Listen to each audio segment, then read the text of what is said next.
எல்லாருக்கும் ஹாய். நீங்க பார்த்துட்டு இருக்கிறது எஸ்கே தமிழ் வாய்ஸ் ஓவர். இன்னைக்கு ரொம்பவே சூப்பரான ஒரு ட்ராமா பார்க்க போறோம். நம்ம வழக்கமா நிறைய ஸ்கூல் ட்ராமாஸ் நீ கிரிட்டிசைஸ் பண்றியா?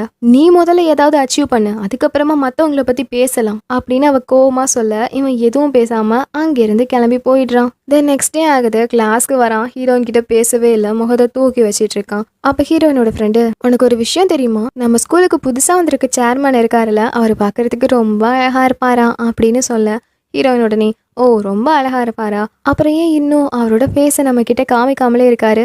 எனக்கு தெரிஞ்ச அந்த ஆளுக்கு கொஞ்சம் கூட ஒரு ஃபேஸ் காட்ட தைரியமே இல்லைன்னு நினைக்கிறேன், அவ்வளோ கேவலமாக இருப்பான் போல அப்படின்னு சொல்ல, இந்த ஃப்ரெண்டு உடனே, அதெல்லாம் இல்லையே, அவர் அழகாக தான் இருப்பார் அப்படின்னு சப்போர்ட் பண்ணுறா.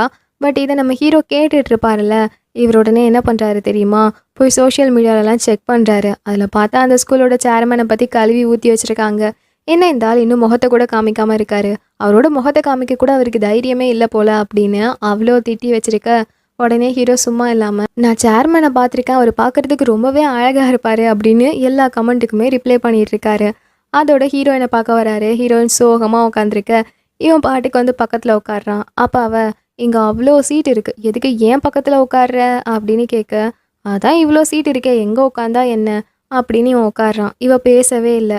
உடனே இவன், என்ன நேற்று நீ என்ன சொன்ன, ஒரு இன்சிடெண்ட்டை வச்சு ஒருத்தவங்களை மொத்தமாகவே ஜட்ஜ் பண்ணக்கூடாதுன்னு சொன்னேன், இப்போ நீயே அதை பிரேக் பண்ணா எப்படி? எனக்கு ஹெல்ப் பண்ண ப்ளீஸ். இந்த எக்ஸாமில் நான் நல்லா படித்து மார்க் வாங்கணும். அப்படி ஒரு வேளை நான் மார்க் வாங்கலன்னு வையேன், கண்டிப்பாக என்னால் கிராஜுவேட் ஆகவே முடியாது அப்படின்னு சொல்கிறான். அப்போ அவ, அந்த பயம் இருக்குல்ல, அப்போ நீ ஒழுங்காக தான் படிக்கணும் அப்படின்னு சொல்ல, ஆனால் என்ன பண்ணுறது, எனக்கு எதுவுமே மண்டையில் ஏற மாட்டுது, ஆனால் நான் எப்படியாவது கிராஜுவேட் ஆகியே தீரணுமே அப்படின்னு சொல்ல, எனக்கு தெரிஞ்சு நீ காலேஜ் போகிற மாதிரி எந்த பிளானும் வச்சில்ல, அப்படி இருக்கும்போது எதுக்கு கிராஜுவேட் ஆகணும்னு இப்படி ஆசைப்படுற?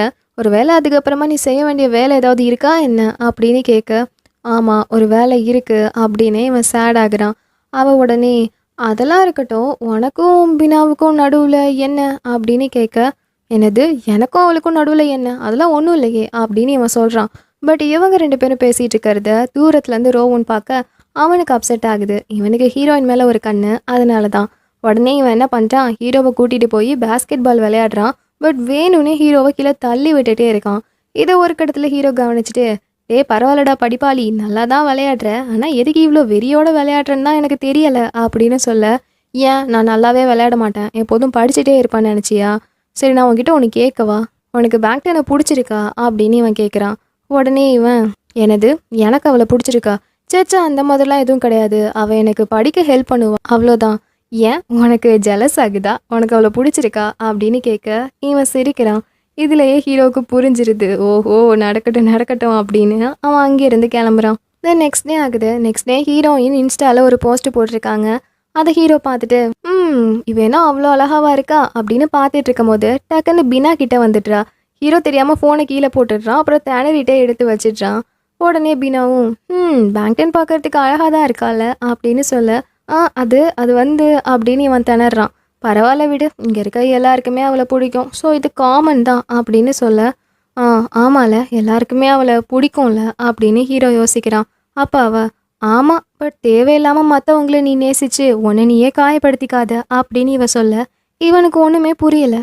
தென் நெக்ஸ்ட் டே ஆகுது. நெக்ஸ்ட் டே ஹீரோ போய் ஹீரோயின் கிட்ட, ப்ளீஸ் ப்ளீஸ், எவ்வளோ படித்தாலும் என் மண்டையில் ஏறவே மாட்டேது, ப்ளீஸ் ஏதாவது டிப்ஸு கூட அப்படின்னு சொல்ல, டிப்ஸா, நான் எப்போதும் எக்ஸாமுக்கு போகும்போது டீ எடுத்துகிட்டு போவேன், எங்கள் அம்மா போட்டு கொடுப்பாங்க அப்படின்னு சொல்ல, ஓகே அப்படின்னா அதை குடித்தா நான் நிறைய மார்க் வாங்குவேனா அப்படின்னு அவன் கேட்குறான். இவன் சிரிச்சிட்டே, சரி இந்த பெண்ணை பிடி, நான் எப்போதுமே இந்த பெண்ணில் எழுதி தான் ஃபஸ்ட்டு மார்க் வாங்குவேன், ஸோ இந்த டைம் இதை நீ யூஸ் பண்ணிக்கோ அப்படின்னு சொல்ல, அவனும் தேங்க்யூ அப்படின்னு அதை வாங்கிக்கிறான்.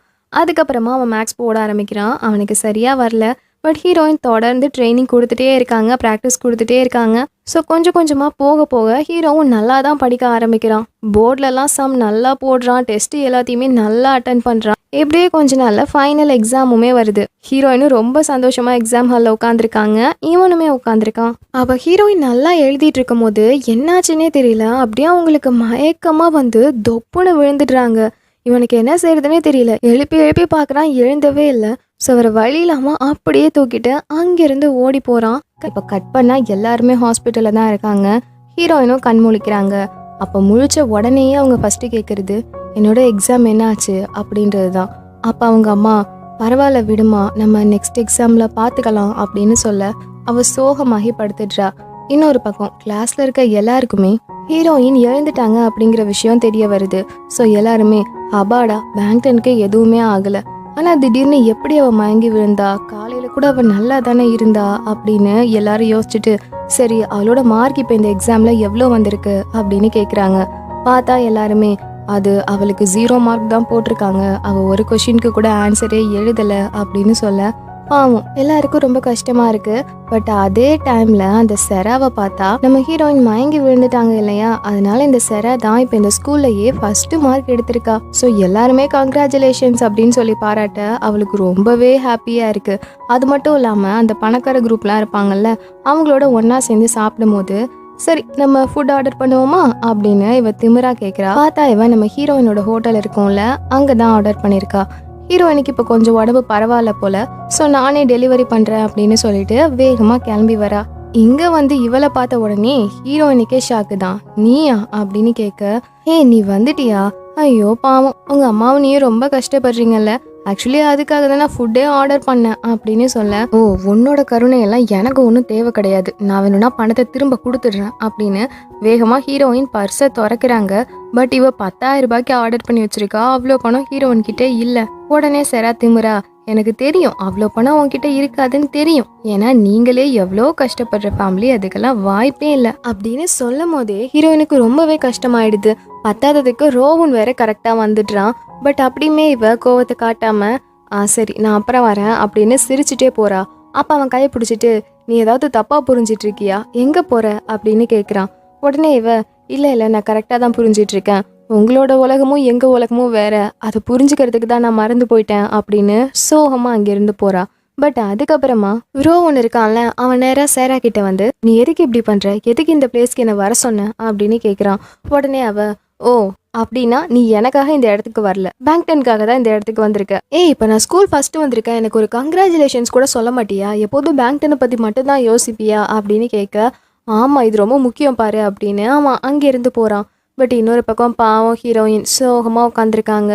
அந்த டைமில் கரெக்டாக அந்த இடத்துக்கு ஹீரோ வர அவ்வளோதான், அவள் அப்படியே அழ ஆரம்பிச்சிட்றா. கொஞ்ச நேரத்தில் அவனும் சரி விடு, ஆமாம் ஏதோ வச்சிருக்க போல, வா சாப்பிடலாம் அப்படின்னு அந்த பேக்கேஜில் இருக்கிறதெல்லாம் சாப்பிட ஆரம்பிக்கிறான்.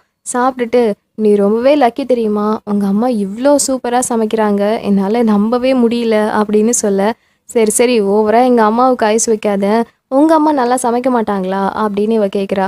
ஆமாம் எங்கள் அம்மா ரொம்ப மோசமாக சமைப்பாங்க அப்படின்னு ஹீரோ சொல்ல, இப்படிலாம் சொல்லாத, இந்த விஷயம் தெரிஞ்சா உங்கள் அம்மா ரொம்ப வருத்தப்படுவாங்க அப்படின்னு இவ சொல்ல, அதுக்கெல்லாம் வாய்ப்பே இல்லை, ஏன்னா எங்கள் அம்மா இறந்து போய் ரொம்ப நாள் ஆகுது அப்படின்னு அவன் ரொம்பவே சோகமாகிடுறான். தென் நெக்ஸ்ட் டே ஆகுது. நெக்ஸ்ட் டே ஹீரோ ஃபர்ஸ்ட்டு வேலையாக பிரின்சிபல் கிட்ட போய் பேங்க்டன் மேலே எந்த தப்பும் இல்லை, பாவம் அவன் மயங்கி விழுந்துட்டா, ப்ளீஸ் அவளுக்காக ரீடெஸ்ட் வைங்க அப்படின்னு ரொம்ப கெஞ்சி கேட்குறான். பட் அவர் உடனே இதில் அவன் மேலே தான் தப்பு இருக்குது, அவன் மயங்கி விழுந்ததுக்கு நம்மலாம் ஏன் மறுபடியும் ரீடெஸ்ட் வைக்கணும், அதெல்லாம் வைக்கவே முடியாது அப்படின்னு அடித்து சொல்லிடுறாரு. பட் ஹீரோ சும்மா இல்லை, அப்படியே வந்து அந்த கிளாஸ்க்கும் வெளியே இருக்க சிசிடிவி கேமராவை பார்க்குறான். ஏன் அப்படின்னா ஹீரோயின் சொல்லியிருக்காங்க, ஆக்சுவலி டாக்டர் என்னை செக் பண்ணிவிட்டு சொன்னாங்க, நான் குடித்த காஃபியில் யாரோ தூக்கு மாத்திரையை போட்டிருக்காங்கன்னு. எங்கள் அம்மா தான் காஃபி போட்டு கொடுத்தாங்க, ஒருவேளை அவங்களோடது தான் தெரியாமல் விழுந்திருக்கும்னு நினச்சி எங்கள் அம்மா ரொம்பவே வருத்தப்படுறாங்க தெரியுமா அப்படின்னு அவள் ஃபீல் பண்ணியிருப்பா. ஸோ அதை இப்போ ஹீரோ நினச்சி பார்த்துட்டு அந்த லாயர்கிட்ட போய் சிசிடிவியோட ஃபுட்டேஜ்லாம் கேட்குறான். ஸோ அவர் அதை எடுத்துகிட்டு வந்து கொடுத்துட்டு, இது ரொம்பவே பிரச்சனையாக போகுது, ஏன்னா இப்போ பேங்க்டனுக்கு நீ ரீடெஸ்ட் வச்சே ஆகணும் அப்படின்னா அதனால நிறையா பிரச்சனை வரும் அப்படின்னு சொல்ல, அப்படியுமே அவன் பரவாயில்லன்னு சொல்லிட்டு சிசிடிவியை செக் பண்ணுறான். பட் அதில் எதையோ பார்த்துட்டு ரொம்பவே ஷாக் ஆகிடுறான். கட் பண்ணா ஹீரோ அவங்க கிளாஸ் சாரை மொட்டை மாடிக்கு வர சொல்லியிருக்கான். அவர் வந்த உடனே இவன், ஐயோ நீங்களாம் எவ்வளோ திறமையான ஆள், உங்களை மாதிரி ஆளெல்லாம் எதுக்கு இந்த ஸ்கூலில் இருக்கீங்க அப்படின்னு கேட்க, டேய் இப்போ எதுக்குடா தேவையில்லாமல் இதெல்லாம் பேசிகிட்டு இருக்க அப்படின்னு அந்த சார் கேட்குறாரு. உடனே அவன் வேற எதுக்கு, இதுக்கு தான் அப்படின்னு அந்த காஃபி கப்பை காமிச்சிட்டு, நீங்கள் தானே பண்ணீங்க அப்படின்னு கேட்குறான். பார்த்தா நம்ம ஹீரோயினோட காஃபியில் இவர் தான் தூக்கு மாத்திரை கலந்து விட்டுருக்காரு. ஸோ அதை பார்த்துட்டு ஹீரோ இப்போ கேட்க, நீ கண்டுபிடிச்சிட்டியா அப்படின்னு சொல்லிட்டு டக்குன்னு ஹீரோவோட கழுத்தை பயங்கரமாக பிடிச்சி நெரிக்க ஆரம்பிச்சிடுறான். உடனே ஹீரோவும் அப்படியே அவரை பிடிச்சி கீழே தள்ளி விட, கரெக்டாக அந்த டைம்னு பார்த்தா அங்கே நிறைய ஸ்டூடெண்ட்ஸ் வந்து இதை பார்க்க, பாவம் ஹீரோ மாட்டிக்கிறான். அதோட பிரின்சிபல் கூப்பிட்டு வச்சு பேசுறாரு. அப்போ அந்த சார் உடனே ஹீரோ மேலே பழியை தூக்கி போடுறாரு. இவன் தான் என்னை ஃபர்ஸ்ட் அடிச்சான் அப்படின்னு பழி போட, என்னது நான் ஃபர்ஸ்ட் அடிச்சேனா? ஓகே ஓகே அப்படியே இருக்கட்டும், பட் எதனால நான் ஃபர்ஸ்ட் அடிச்சேன்னு தெரியும்ல அப்படின்னு ஹீரோ ஒரு மாதிரி மிரட்டுற டோனில் கேட்குறான். உடனே அவர் முழிக்கிறாரு. அந்த பிரின்சிபலும் என்னாச்சு அப்படின்னு கேட்க ஹீரோ சொல்கிறாரு, இங்கே பாருங்க, என்ன ஆச்சுன்னு உங்கள் எல்லாருக்குமே தெரியும். இப்போ அந்த விஷயத்தை நான் வெளியே சொல்லணும்னு நினைக்கிறீங்களா, இல்லை நீங்களே இந்த பிரச்சனையை பெருசு பண்ணாமல் ரீடெஸ்ட் வைக்கிறீங்களா அப்படின்னு கேட்க, ஆக்சுவலி இது எல்லாமே இந்த பிரின்சிபலுக்குமே தெரியும். இந்த சார் பண்ண வேலை கூட தெரியும். ஸோ அதனால் அவர் வாயை மூடிட்டு, ஓகே நீ சொல்கிற மாதிரி நான் ரீடெஸ்ட் வைக்கிறேன் அப்படின்னு சொல்லி ஒத்துக்கிறான். ஸோ ஹீரோவுக்கு கொஞ்சம் சந்தோஷமாயிடுது. பட் இதெல்லாம் யாரோட வேலை அப்படின்னு பார்த்தா, அந்த சாரை ஃபர்ஸ்ட் மார்க் வாங்கணுங்கிறதுக்காக அவளோட அம்மா இருக்காங்கல்ல, அவங்க தான் ஹீரோவோட அங்கிளுக்கு இந்த மாதிரிலாம் பண்ண சொல்லியிருப்பாங்க. ஸோ அந்த ஹீரோவோட அங்கிள் தான் இந்த சார் கிட்ட இப்படிலாம் பண்ணுன்னு ஃபோர்ஸ் பண்ணியிருக்காங்க. இந்த விஷயம் ஹீரோவுக்கு தெரிஞ்சு போய் தான் இப்படிலாம் பண்ணியிருக்காரு. ஸோ எப்படியோ பிரச்சனை கிளியர், ரீடெஸ்ட் வைக்க போகிறாங்க அப்படின்னு சந்தோஷப்படும் போது அந்த செரா இருக்கால, அவளுக்கு பயங்கரமாக கோவம் வருது. ஹீரோயினை போட்டு அடிக்கிறா. உன் ஒருத்திக்காக நாங்கள் எல்லாரும் மறுபடியும் ரீடெஸ்ட் எழுதணுமா, எல்லாமே ஒன்னால தான் அப்படின்னு எல்லாரும் முன்னாடியுமே போட்டு அடிக்கிறா. அப்படியுமே ஹீரோயின், இப்போ நீ எதுக்கு பயப்படுற, நான் எக்ஸாம் எழுதாததால் நீ ஃபர்ஸ்ட் மார்க் வாங்கிட்ட, இப்போ மறுபடியும் நம்ம எக்ஸாம் எழுதுனா நீ ஃபர்ஸ்ட் மார்க் வாங்குவேன்னு உனக்கே கான்ஃபிடென்ட் இல்லையா என்ன அப்படின்னு கேட்க, அப்படியுமே அவள் ஒத்துக்க மாட்றா. ஒன்னால தான் ரீடெஸ்ட் வைக்கிறாங்க அப்படின்னு ரொம்பவே கடுப்பாகிட்டு இருக்கா. இப்போ ஹீரோவோட அங்கிள் இருக்காருல்ல, அவர் அந்த டீச்சரை வந்து மீட் பண்ணுறாரு. மீட் பண்ணி, உன்னால் ஒரு வேலையை கூட ஒழுங்காக செய்ய முடியாதா, ஒழுங்காக வாயை மூடிட்டு இந்த ஸ்கூலை விட்டு இங்கேருந்து போயிடு அப்படின்னு சொல்கிறான். உடனே அவர், என்னது இந்த ஸ்கூலை விட்டு நான் போகணுமா, சரி அப்படின்னா எனக்கு நஷ்ட ஈடாக பணம் ஏதாவது கொடுங்க, ஏன்னா இந்த ஸ்கூலை விட்டு போகிறேன் அப்படின்னா எனக்கு ஏதாவது ஹெல்ப்புக்கு தேவைப்படும் தானே அப்படின்னு சொல்ல, இவர் உடனே முறைச்சி பார்த்துட்டு இருக்காரு. தென் நெக்ஸ்ட் டே ஆகுது. நெக்ஸ்ட் டே ஹீரோ காலங்காத்தாலே ஸ்கூலுக்கு வந்து அப்படியே படுத்துகிட்டே படிச்சிட்டு இருக்காரு. இது அங்கே வர ஒரு மேம் பார்த்துட்டு, பரவாயில்லையே நீ நல்லா படிக்கிறியே, ஓகே ஓகே ஃபைட்டிங் அப்படின்னு மோட்டிவேட் பண்ணிட்டு